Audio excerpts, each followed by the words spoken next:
Alright, ladies and gentlemen, we are back for game number 2 between the Rainbow and PuCK. As you saw in the previous game, Rainbow did come out with the victory, so if he does manage to get the victory on this match, he will go ahead and advance into the next series. Yes, indeed. He is commenting that this is a nice map, and I totally agree, I have to admit. This map is Crosspoint and was made by Iron Man, who is the creator of Ohana, which some of you might have run into in this new map ladder season. Yes, indeed. So, for those of you, I'm sorry, just go ahead and keep commentating. I gotta fix the audio real quick.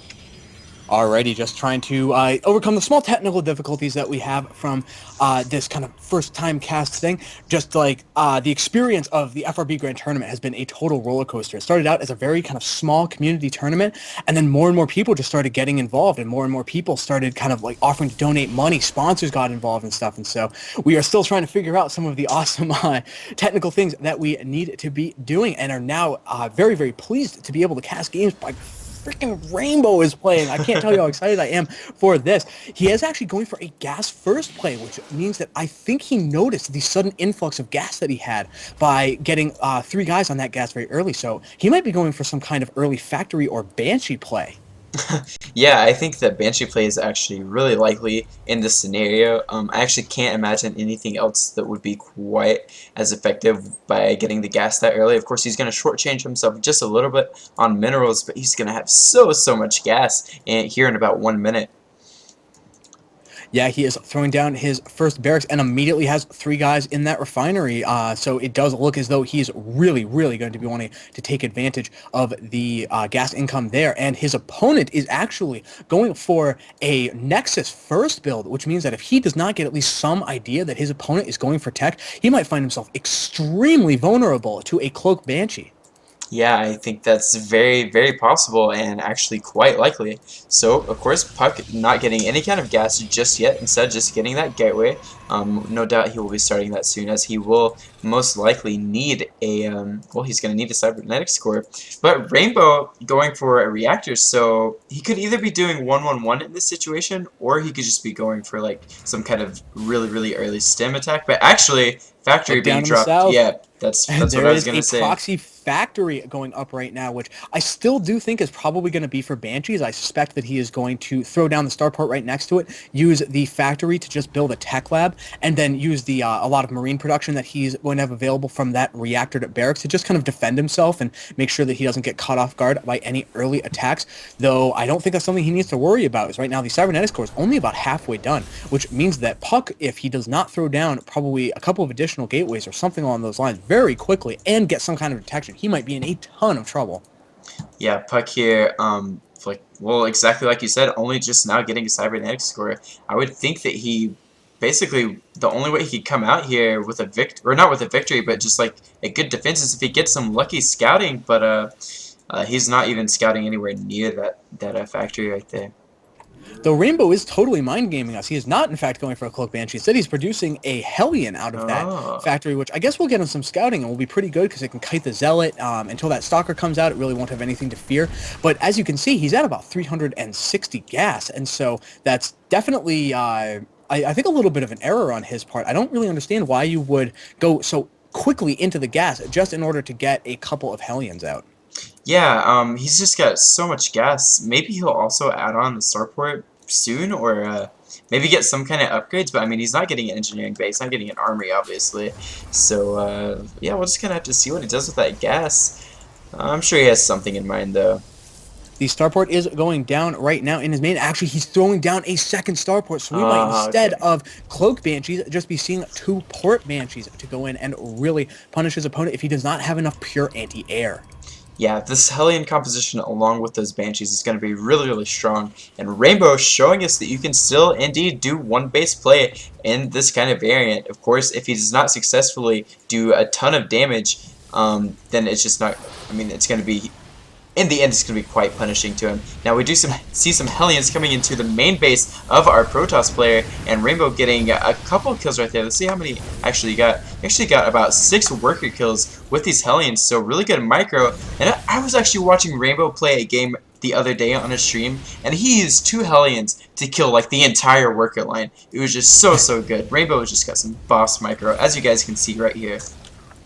His micro is definitely one of his greatest skills, and though I do have to say I'm not wholly convinced by the build still though, because there was actually a third starport that got tossed down that is now also building a tech lab.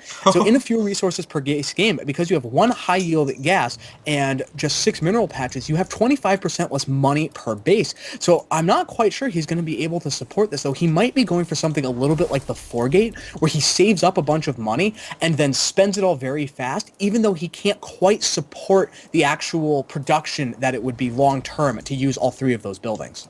Yeah, so this is this is pretty all-in-ish. I would actually say that he would pull all of his SCVs to repair possibly the Banshees if he needs to. So we'll kind of see what happens here. Of course, PuCK finally spotting that factory that was chilling out there.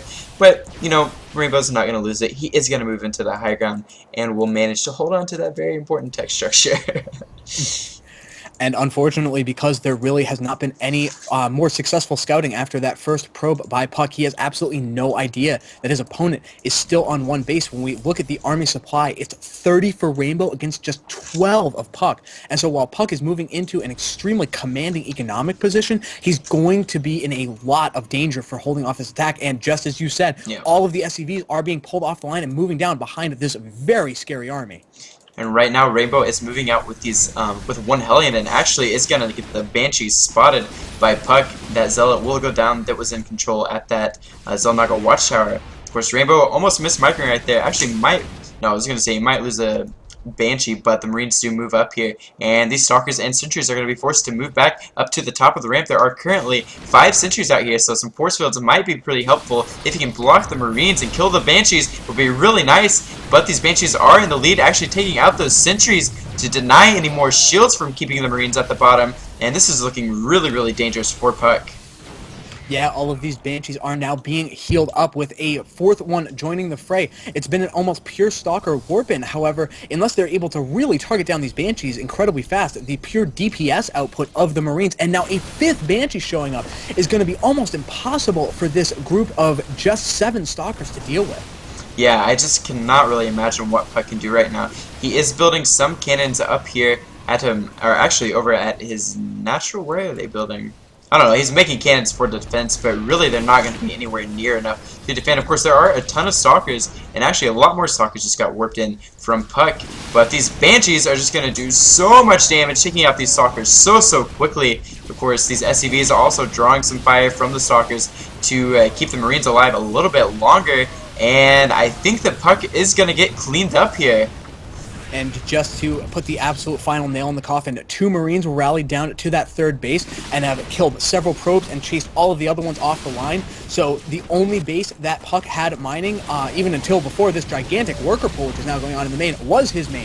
He is targeting down each one of the Stalkers and says TT 2424242424, which I think is a whole lot like GG.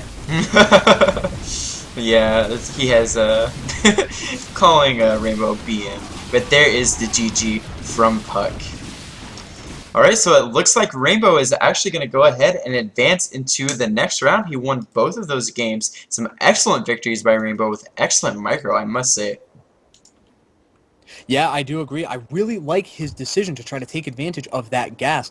And I've never seen a 3-port Banshee successfully pulled off, even in an ordinary resource game of StarCraft 2. And his timing on it was so crisp, particularly for it being the first time he'd ever played on the map, trying to make sure that he got as many Banshees out as fast as he could, rather than being able to sustain the production long term. Yeah. Alright, so, let's see. I'm getting a little bit of lag. Do you think it would be okay if I just went ahead and restarted the stream to lower the bitrate? I do think that would be all right. We'll be back, everybody, in just one moment. Don't go anywhere. There will be more FRB games coming up in just a moment. Yeah, you guys just gonna restart real quick.